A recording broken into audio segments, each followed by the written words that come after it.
Bismillahirrahmanirrahim. Alhamdulillahi wassalatu wassalamu ala Rasulillah wa ala alihi wa ashabihi ajma'in, amma ba'd. Kita lanjutkan kajian kita dari kitab Bulughul Maram wa an Abdillah ibni Abi Bakar rahimahullah ta'ala. Ingat ya, Abdullah bin Abi Bakar rahimahullah ta'ala. Beliau tabi'in, bukan Abdullah bin Umar, bukan juga sahabi. Beliau tabi'in. Beliau mengatakan, anna fil kitab alladhi katabahu Rasulullah SAW di Amr ibn Hazm, bahwasanya dalam surat, dalam tulisan yang ditulis oleh Rasulullah SAW kepada Amr ibn Hazm, isinya adalah alla yamassal Qur'an illa tahirun. Isinya adalah tidak boleh menyentuh Al-Quran tersebut kecuali orang yang suci.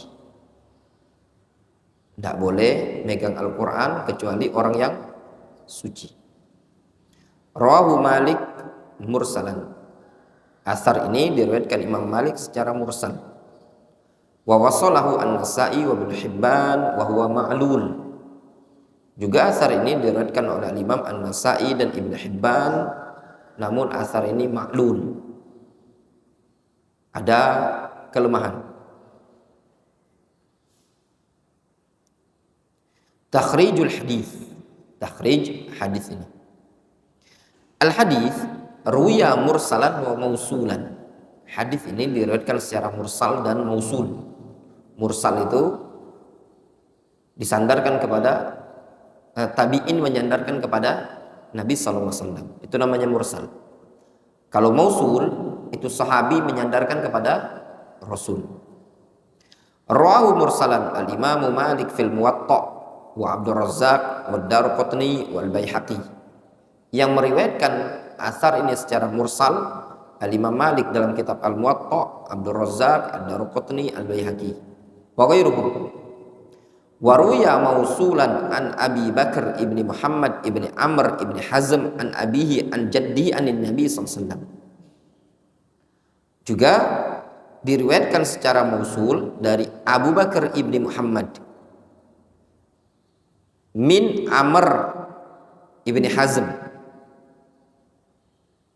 an abihi an jaddihi anin Nabi SAW. Rawahu An-Nasa'i wa Ibnu Hibban wa Daruqutni wa raji fihi al-irsal. Namun yang raji, asar ini, riwayat ini mursal. Illa annahu yathbut li amrain. Namun walaupun dia mursal, dia dinyatakan sabit, sahih. Al-awwal, alasannya maji'uhu min turuqin ukhra. Ada riwayat yang lain.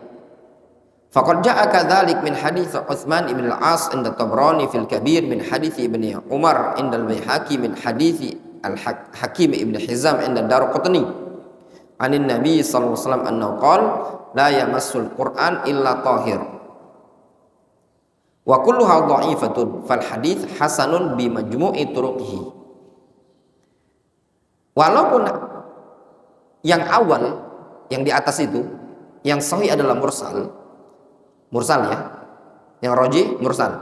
Hadis yang pertama yang dari Abdullah ibni Abi Bakar, anna fil kitab alladzi katabahu Rasulullah SAW di Amr ibn Hazm, yang roji apa? Mursal.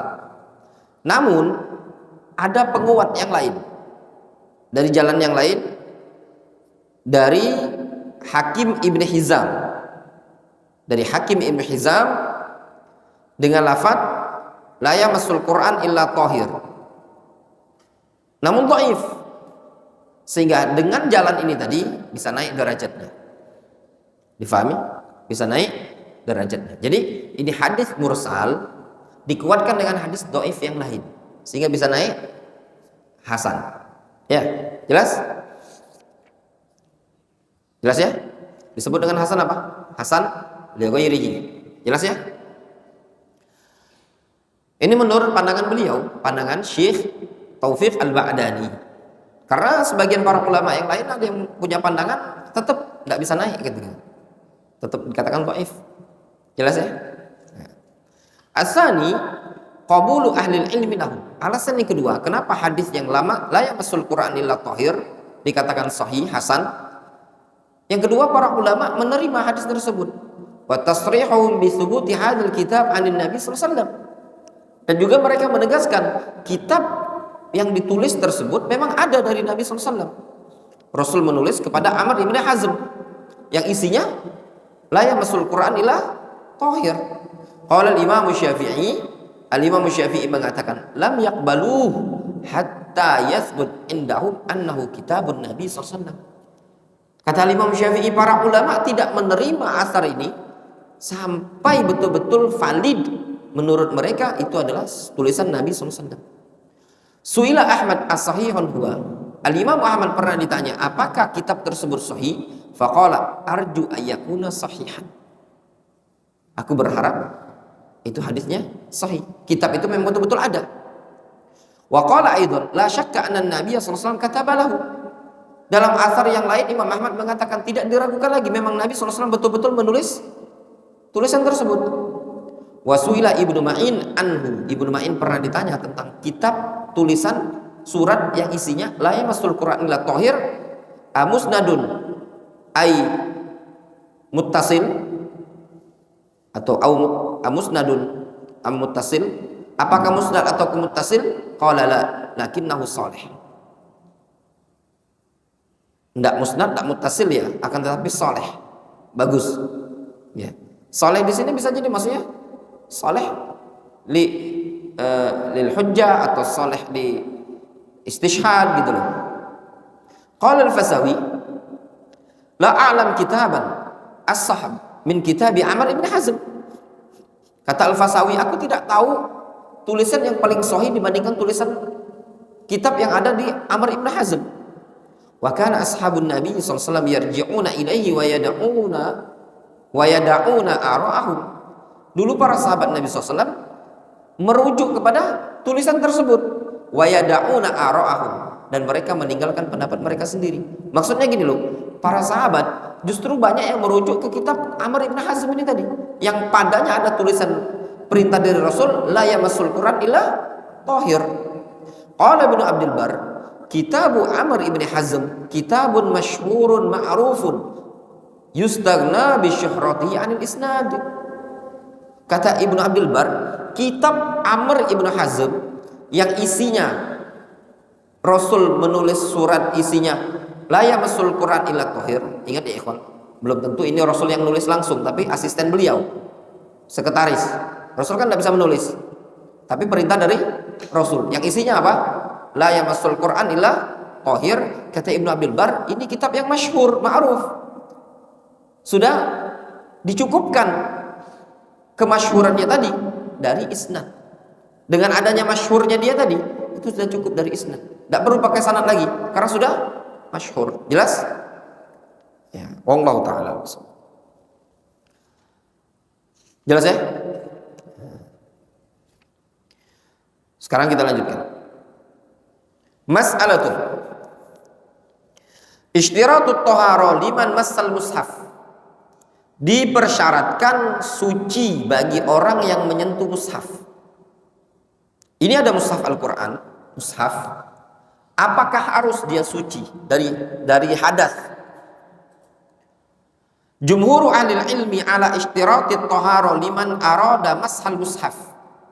Jumhur ulama, mayoritas para ulama, mereka berpendapat dipersyaratkan thahara bagi orang yang ingin memegang mushaf. Sawa'un kana min hadatsin asghar am akbar, baik hadas kecil atau hadas besar. Jelas? Kalau menurut jumhur apa? Antum wajib wudu kalau pengen baca Al-Quran. Jelas? Kalau pengen megang mushaf.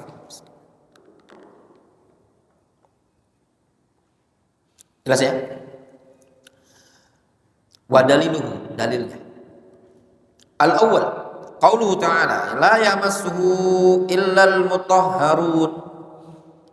Dalil yang pertama, la yamassuhu illa al-mutahharun. Tidak ada yang menyentuhnya kecuali al-mutahharun. Fadzakarallahu subhanahu wa ta'ala annal ladzi yamassul Qur'an huwal mutahhar awit tahir. Di sini Allah Azza wa Jalla menyebutkan bahwasanya yang menyentuh Al-Qur'an adalah al-mutahhar, yang disucikan atau orang yang suci. Wa qad ikhtalafal ulama fi hadhil ayah. Namun para ulama berbeda pendapat tentang ayat ini. Halil muradu bihim al-malaikatu amil muradu bihim banu Adam. Apakah yang dimaksudkan dengan al-mutahharun adalah malaikat ataukah yang dimaksudkan adalah Bani Adam? Jelas? Fa'alal qaul annal muradu bihim banu Adam fahiya nassun sharihun fil mas'alah. Kalau menurut pendapat yang menyatakan bahwasanya la yamassuhu illal mutahharun adalah Bani Adam, sehingga makna ayat tidak ada yang menyentuh Al-Quran kecuali orang yang suci dari kalangan Bani Adam. Berarti itu nas yang sharih tentang masalah ini. Jelas?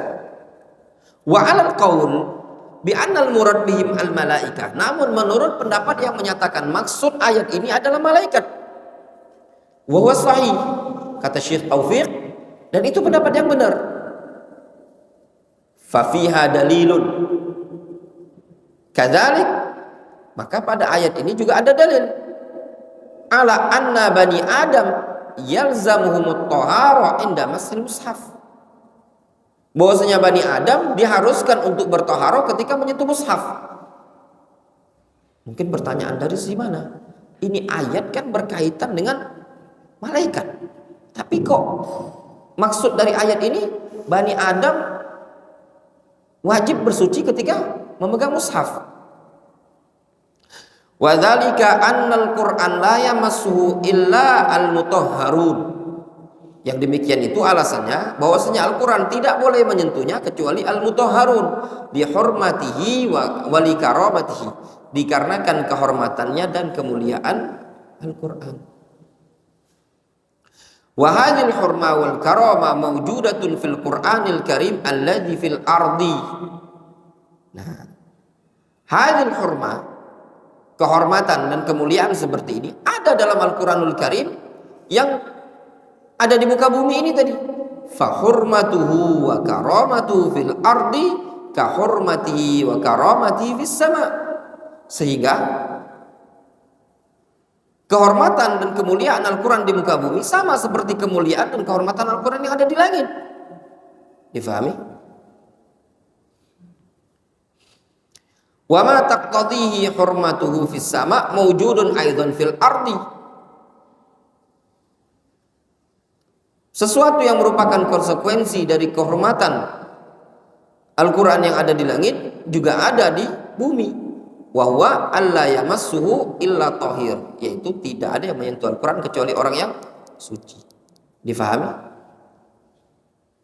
Gini loh, kalau yang dimaksudkan la yamassuhu illal mutahharun, tidak ada yang menyentuh Al-Quran yang ada di langit kecuali para malaikat. Kalau Al-Quran yang di langit tidak boleh disentuh kecuali oleh orang-orang yang suci, maka konsekuensinya demikian juga Al-Quran yang ada di bumi tidak boleh disentuh kecuali dari orang-orang yang suci. Kenapa? Karena kehormatan Al-Quran yang di langit juga ada pada kehormatan Al-Quran yang di bumi. Apa bedanya? Difahami? As-sani, alasan yang kedua, dalil yang kedua, anna fil kitab alladzi katabahu Rasulullah SAW li Amr ibn Hazm, bahwasanya tulisan yang ditulis oleh Rasulullah kepada Amr ibn Hazm, alla yamassal Qur'an illa tahir, jangan ada yang menyentuh Al-Quran kecuali orang yang suci. Wal muradu bit tahir huna at-tahir minal hadath, yang dimaksud dengan suci di sini suci dari hadas. Di annahul maksud indal itlaq fi syara', dikarenakan ketika disebutkan suci maka ya, tatkala diitlaqkan dalam syariat adalah suci dari hadas. Walam yakun Rasulullah SAW yu'abbir 'anil mu'min bit tahir, Rasulullah SAW tidak mengungkapkan tentang seorang mukmin itu dengan lafaz tohir. Hukum asal penggunaan lafaz tohir yang dimaksud adalah tohir minal hadas, bukan tohir di situ maknanya mukmin. Difahami? Kenapa ya ikhwan? Karena gini, sebagian para ulama ada yang berpendapat maksud dari tohir di sini la yamassuhu illa al mukmin, la yamassul Quran illa mukmin. Maksud tohir di sini mukmin. Nah, kata para ulama yang pertama ini, jumhur, mereka mengatakan maksud ayat atau maksud sabda Rasul tohir di situ tohir minal hadas, bukan maksudnya mukmin. Difahami? Wa man ladzi yamna'uhu ay yaqul la yamassuhu illa mu'min ma'annahu wadihun bayyin. Ya. Apa yang menghalangi Rasul untuk mengatakan la yamassuhu illa mu'min? Tidak boleh menyentuh Al-Quran kecuali mukmin. Kalau yang dimaksudkan mukmin, kenapa Rasul tidak jemput mukmin langsung? Gitu loh. Faham antum? Jelas? Ada kan hadis tadi, la yamassul Quran illa tohir. Apa yang dimaksud tohir di sini? Orang yang suci. Itu kata jumhur. Kata sebagian ulama, maksud tohir di sini la yamassul Quran illa mu'min. Kata jumhur, apa yang menghalangi Rasul untuk ngomong langsung la yamassul Quran illa mu'min? Kalau yang dimaksud mu'min, menyebut saja mu'min. Kenapa harus dengan bahasa tohir? Jelas? Nyambung antum? Ibnu? Ya. Sayyid teman antum. Ya, nyambung. Nanti ini ma'ruf ya. Mungkin antum pernah dengar kajian-kajian ustaz-ustaz antum. Ya enggak? Kalau pegang Al-Quran tuh wudu dulu kan? Apa dalilnya? La yamassul Quran illa tohir. Jangan nyentuh Al-Quran kecuali orang yang suci. Itu pendapat jumhur. Tapi sebagian para ulama mengatakan maksud tohir di sini adalah mukmin. La yamassul Quran illa mukmin. Karena musyrik itu najis. Ya enggak? Bisa antum jelaskan? Bisa antum nggak bisa jelaskan? Ya, nanti antum tuh latihan. Kalau mau kuat murojaahnya, antum tuh latihan. Nah, latihan jadi ustaz. Dinding itu, antum ngadep ke dinding, antum pegang buku, antum jelaskan. Kayak gitu, supaya murojaahnya nempel. Latihan mengungkapkan bahasa sendiri. Jelas ya? Fa'in qila, kalau dia mengatakan inna lafdzut tahir huna lafdzun mushtarak. Lafaz tahir di sini lafaz yang mushtarak. Bisa saja maknanya suci dari hadas, bisa saja maknanya suci dari kesyirikan. Sehingga kalau suci dari kesyirikan maknanya mukmin. Fayuhtamal anna ma'nahu tahirun minal hadas wa yuhtamal anna ma'nahu tahirun min rijsil kufri. Sehingga lafaz tahir ini menurut sebagian itu yang membantah jumhur, lafaz tohir ini lafaz yang mushtarak. Mushtarak itu lafaz yang berserikat, punya banyak makna. Ya, bisa jadi yang dimaksudkan tohir di situ suci dari hadas. Bisa jadi maksud tohir di situ suci dari noda kekufuran. Jelas? Fal jawab ala hadzal iskal. Maka jawaban untuk iskal seperti ini, ala fardi adami wujudil murajjahan, anggaplah ini jumlah i'tiradiyah, anggaplah tidak didapati adanya pentarjih, tidak adanya murajjahan. Anggaplah bi annal masyhur inda ahli usul, bahwasanya yang masyhur di kalangan ulama ahlul usul, annal lafdhu idza kana mushtarakan baina ma'nayain au aktsar, suatu lafaz kalau dia berishtirak antara dua makna atau lebih, wala murajjiha li wahidin minha, dan tidak ada penguatnya, fa innahu yuhmal ala jami'i alfadhihi, maka lafaz tersebut dibawa kepada seluruh makna. Difahami? Khairun min ihmalihi wa tarkihi, jauh lebih baik dibandingkan disampingkan atau ditinggalkan. Jelas? Contoh, lafaz yang mustarak punya banyak makna. Apa contohnya? Contoh misalkan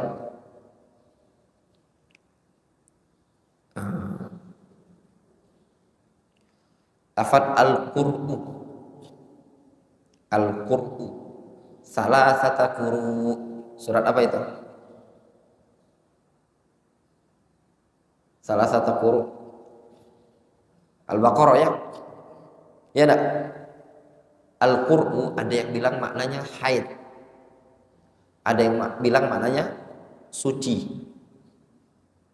Wanita itu menunggu ya tarabbasna salasata quru', menunggu 3 kali haid atau 3 kali suci.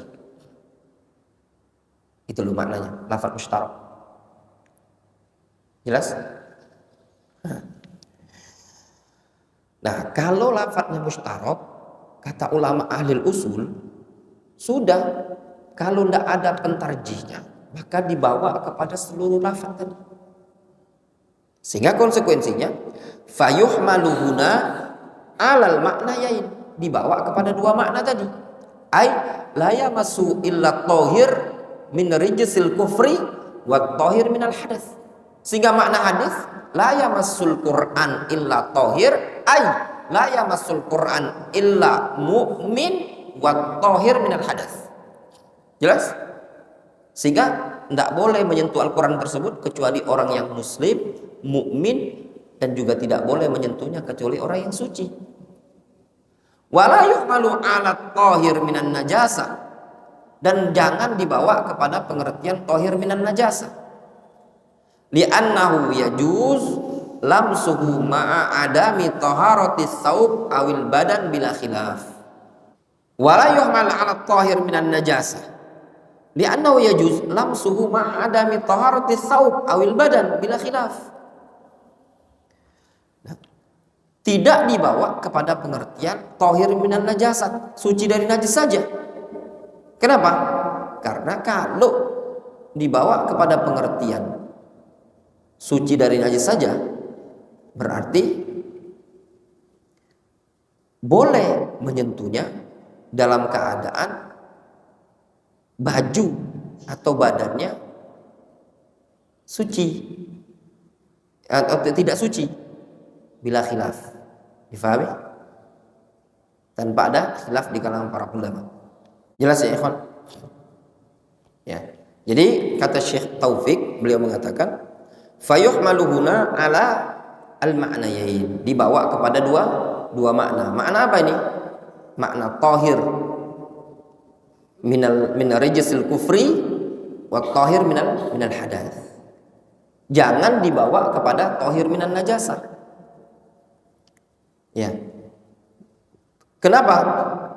Kalau dikatakan tahir suci dari minan najasa dan najis, ya, berarti konsekuensinya boleh, ya, menyentuhnya dalam kondisi tidak suci baju atau badan, ya, bila khilaf, tanpa ada khilaf, ya, di kalangan para ulama. Apa beda tahir minal hadath dengan tahir minan najasah?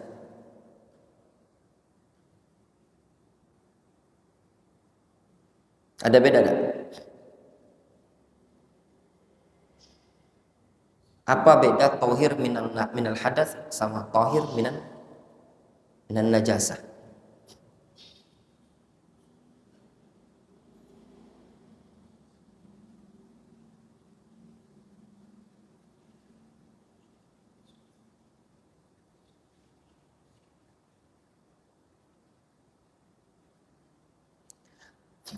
Lihat, di sini kan dijelaskan. La yamassul Qur'an illa tahir. Tidak boleh menyentuh Al-Quran kecuali orang yang suci. Di sini disebutkan suci di sini mukmin dan dia suci dari hadas. Ya enggak? Suci dari hadas. Nah, apakah maksud di sini juga suci dari najis? Tidak. Ya enggak? Karena apa? Menyentuh Al-Quran dalam keadaan tidak suci dari najis, baik pakaian dan badan, itu boleh tanpa ada khilaf di kalangan ulama. Ya. Nah, pertanyaan nih, apa beda suci dari hadas sama suci dari najis? Sayyid nama antum kan? Antum keturunan Habib? Bukan. Sayyid. Apa beda suci dari hadas sama suci dari najis? Yang antum fahami saja. Apa sih maksud suci dari hadas, suci dari najis?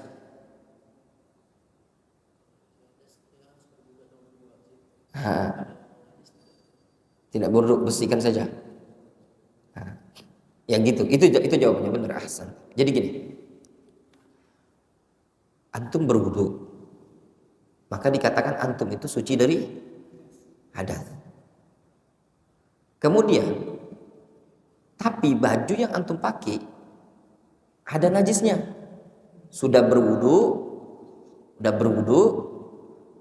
antum gunakan baju yang ada najis. Kita katakan antum ibnu suci dari hadas, tapi tidak suci dari najis. Difahami? Boleh tidak antum memegang Al-Quran? Jawabannya mushaf. Boleh. Difahami? Karena perintah ini untuk suci dari hadas, bukan suci dari najis. Difahami? Jelas? Contoh, antum sudah wudu, sudah bersuci, megang Al-Quran, kemudian terinjak kotoran atau terinjak air kencing, najis badan antum? Najis. Antum dikatakan suci dari hadas, tapi tidak suci dari najis.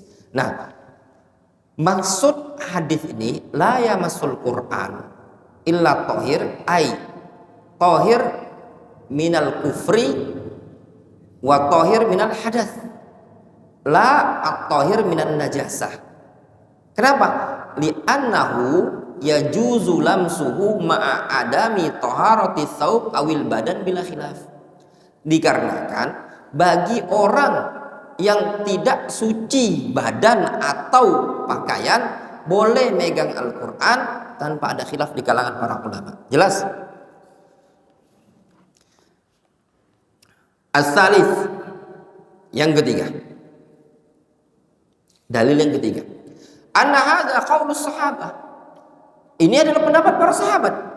Fala yu'lam khilafun bainas sahabah fihi, tidak diketahui adanya khilaf di kalangan para sahabat. Faqad sahha hadza an Salman Al-Farisi rawahu Ibnu Abi Syaibah. Ini pendapat yang sahih dari Salman Al-Farisi, riwayat Ibnu Abi Syaibah. Wa qad ja'an anhu khilafu dzalik, datang juga riwayat yang sebaliknya dari Salman Al-Farisi.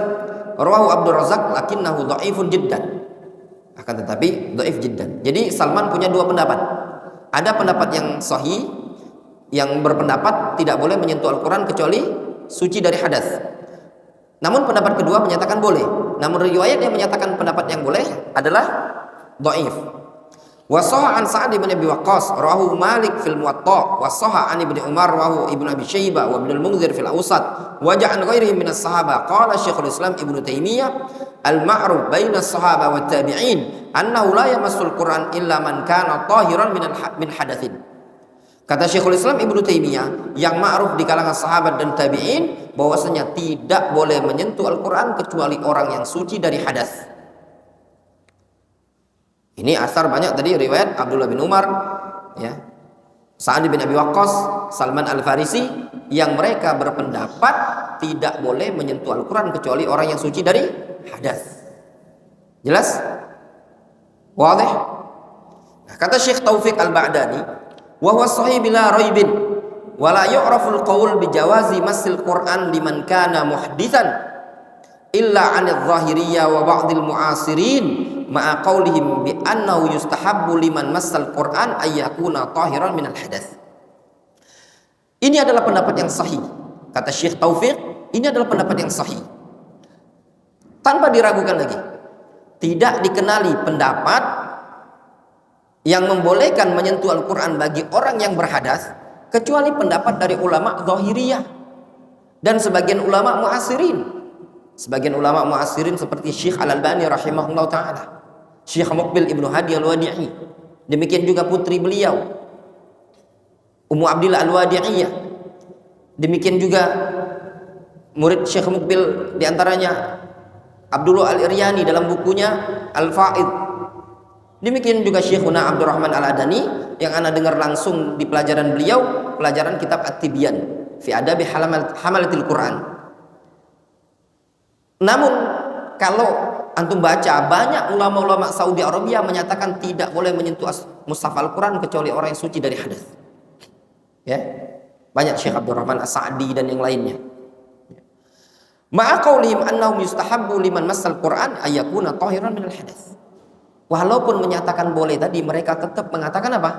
Disunnahkan menyentuh Al-Quran itu dalam keadaan suci. Wastadallu ala adamin wujub bima ja'a fi sahihain an Abi Hurairah anna Rasulullah sallallahu alaihi wasallam qala.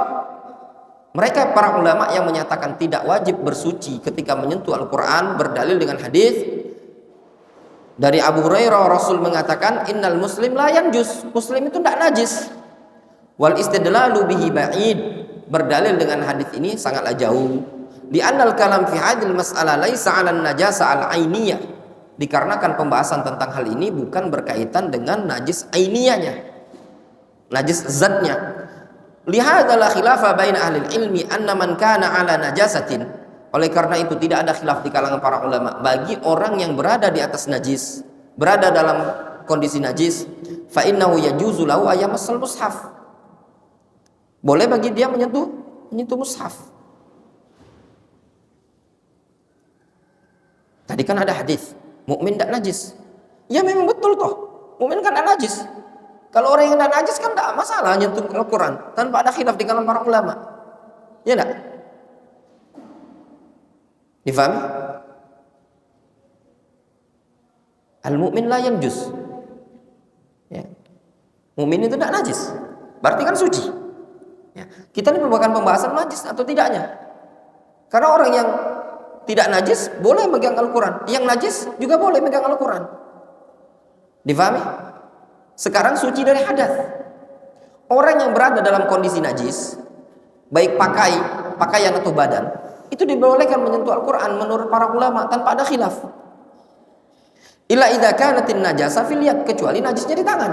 Kalau najis di kaki, tidak masalah. Wa taharu ala nawain. Tahara itu ada dua makna.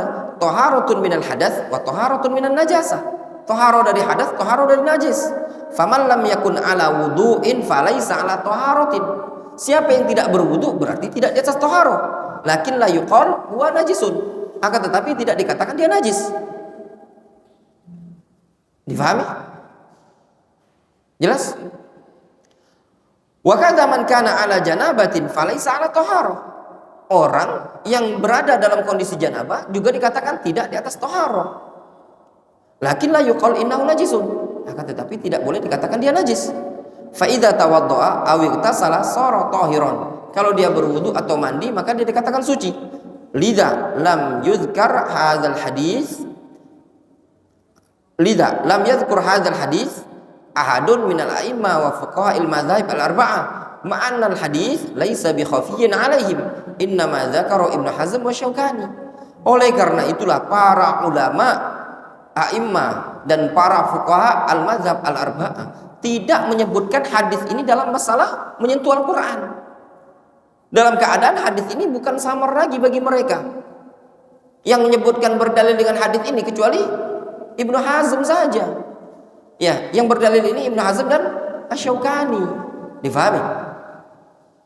Para ulama ahli fikih tidak ada menyebutkan dalil-dalil ini. Dalil apa? La yamassul innal mu'min la yanjus. Difahami? Kalau ada yang berdalil mukmin kan tidak najis. Kita katakan memang mukmin tidak najis. Pembahasan ini bukan pembahasan najis, pembahasan suci dari hadas. Faham? Wastadalla ba'dahum bi hadithi Aisyah al-Adi. Dan sebagian para ulama juga terkadang berdalil dengan hadis Aisyah yang akan datang ini. Wa sayatil kalam tsumma sahih min aqwalil ulama. Nanti akan ada penjelasannya, kemudian pendapat yang sahih dari aqwal ulama, jawazu masil mushaf lil jawazu masil muhdits lil mushaf min wara'i ha'il. Bolehnya nanti menyentuh mushaf Al-Qur'an bagi orang yang berhadas dari dengan alas, apa namanya, dengan bungkus yang li'anna alladhi massal mushaf huwal ha'il wa laysat al-yad. Dikarenakan yang nyentuhnya tadi adalah penghalang, bukan tangan langsung. Wa huwa madzhabul Hanafiyah, itu mazhab Hanafiyah, wal Malikiyah mazhab Malikiyah, wa aktsarul Hanabilah, dan pendapat mayoritas mazhab Hanbali, wa wajhun Syafi'iyah, dan salah satu pendapat dari Syafi'iyah. Dari sini antum bisa simpulkan Syekh Taufik berpendapat tidak boleh menyentuh Al-Quran kecuali orang yang suci. Tolong perhatikan ya. Antum kalau megang mushaf Al-Quran maka wudhu dulu ya, wudhu. Kalau batal nanti wudhu lagi. Jaga wudhunya antum ya. Allah Ta'ala.